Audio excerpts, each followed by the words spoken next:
হয় না কোনো চ্যালেঞ্জ আছে। আমি বলেছি যে আমাদের দায়িত্ব কি, আমাদের ম্যান্ডেট কি, এই বিষয়ে আমরা সচেতন আছি এবং এগুলোকে আমরা গুণগত মান বজায় রেখে আমরা এই পাবলিক সার্ভিস ডেলিভারিগুলো দিতে আমাদের সেই রিসোর্সেস রয়েছে, আমাদের সেই অভিজ্ঞতা রয়েছে, আমাদের সেই সেট আপ রয়েছে এবং আমরা এই সব কিছুকে সর্বোচ্চ ব্যবহার করে আমরা আশা করি সবার সহযোগিতা নিয়ে আমরা এই অত্যাবশ্যকীয় সেবাগুলো আমরা যথাযথভাবে দিতে সক্ষম হব। ধন্যবাদ। এটি মূলত আমার এখানে দায়িত্ব গ্রহণের প্রথম দিন এবং আপনাদের সাথে পরিচিত হওয়ার পালা। আমি প্রথমে সংক্ষিপ্তভাবে আমার পরিচয় দিই। আমি মাহমুদুল হাসান, অতিরিক্ত সচিব হিসেবে স্থানীয় সরকার, পল্লী উন্নয়ন এবং সমবায় মন্ত্রণালয়ের স্থানীয় সরকার বিভাগে কর্মরত আছি এবং সরকার আমাকে এখানে সাময়িকভাবে প্রশাসক হিসেবে নিয়োজিত করেছে। সেই হিসাবে আমি আজকে থেকে এখানে দায়িত্বভার গ্রহণ করেছি।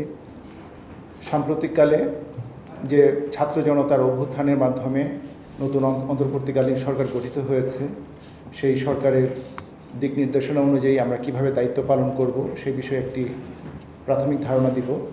শুরুতেই আমি আত্মত্যাগকারী সকল ছাত্র জনতার সবার আত্মার মাগফিরাত কামনা করছি, তাদের পরিবারের সদস্যদের প্রতি গভীর শোক এবং সমবেদনা জানাচ্ছি এবং যারা আন্দোলনে আহত হয়েছে তাদের সকলের দ্রুত সুস্থতা কামনা করছি।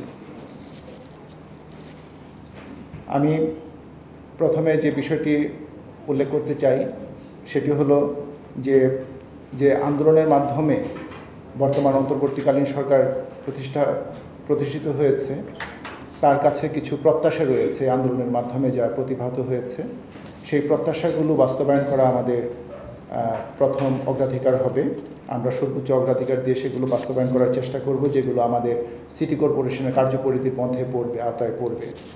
এছাড়া আমরা এই উত্তর সিটি কর্পোরেশন, যেটি একটি সেবাধর্মী প্রতিষ্ঠান, আপনারা শুনেছেন, এটি সিও মহোদয় বলেছেন, এবং এই উত্তর সিটি কর্পোরেশনে যারা নাগরিক রয়েছেন, অধিবাসী রয়েছেন, তাদের জন্য নিরবচ্ছিন্নভাবে এই নাগরিক সেবাসমূহ নিশ্চিত করা এবং এই সেবার মান বৃদ্ধি করা, তাদের প্রত্যাশা অনুযায়ী নিয়ে যাওয়া, এটি আমাদের অন্যতম প্রধান দায়িত্ব হবে। এবং এগুলোর মধ্যে উল্লেখযোগ্য রয়েছে যে মশক নিয়ন্ত্রণ, আমাদের জলাবদ্ধতা নিরসন, ড্রেনেজ ব্যবস্থার উন্নয়ন, পরিচ্ছন্নতা কার্যক্রম নিয়মিত পরিচালনা করা এবং অন্যান্য যে সমস্ত অবকাঠামোগত উন্নয়ন কার্যক্রম আছে, গুণগত মান নিশ্চিত করে সেই অবকাঠামোগত উন্নয়নের কাজগুলো সম্পাদন করা, এগুলোর প্রতি আমরা দায়িত্বশীলতার সাথে গভীর মনোযোগ দিয়ে আমরা এই দায়িত্বগুলো পালন করার চেষ্টা করব। এছাড়া আমরা নাগরিক সেবার পরিধি বৃদ্ধি করার জন্য এবং এগুলো নিরবচ্ছিন্ন করার জন্য আমাদের সিটি কর্পোরেশন আওতায় যে সমস্ত খাল রয়েছে সেগুলো পুনরুদ্ধার বা এক্সকাভেশনের মাধ্যমে সেগুলোর যথাযথভাবে সেগুলোকে সর্বোচ্চ ব্যবহার নিশ্চিত করার দিকে আমরা ব্যবস্থা নিব। এবং এই মৌসুমে যেহেতু ডেঙ্গুর প্রাদুর্ভাব রয়েছে, এটিতে সরকারের কিছু সুনির্দিষ্ট নির্দেশনা রয়েছে, তার আওতায় আমাদের সিটি কর্পোরেশনের যে আমাদের একটি রোডম্যাপ রয়েছে, আমাদের কিছু কার্যক্রম রয়েছে, সেটি আমরা বাস্তবায়নের দিকে সর্বোচ্চ মনোযোগ দিব। আমরা সিটি কর্পোরেশনের দায়িত্বাবলী সম্পর্কে আমরা ওয়াকিবহাল। সরকারি নির্দেশনার আওতায় আমরা এই কাজগুলো করতে চাই। এর সাথে আমরা সর্বস্তরের জনগণকে সম্পৃক্ত করে, বিশেষ করে ছাত্র, তরুণ, যুবক, তাদেরকেও আমরা বিভিন্ন পর্যায়ে সম্পৃক্ত করে আমাদের সেবার মান ক্রমাগতভাবে বৃদ্ধির দিকে আমরা মনোযোগী হব। আমি এই পর্যায়ে আমাদের সকল পর্যায়ের গণমাধ্যম কর্মী ভাই বোনদের সহযোগিতা আশা করছি এবং আমাদের সিটি কর্পোরেশনের সর্বস্তরের কর্মকর্তা কর্মচারীদের সহযোগিতা প্রত্যাশা করছি।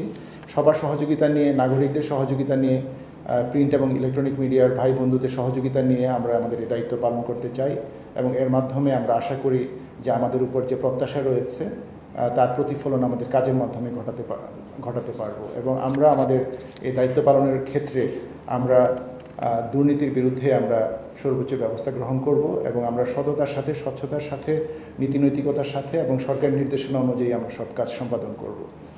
আমি এই পর্যায়ে এইটুকু বলে থামতে চাই। এটি আমাদের প্রথম দিন।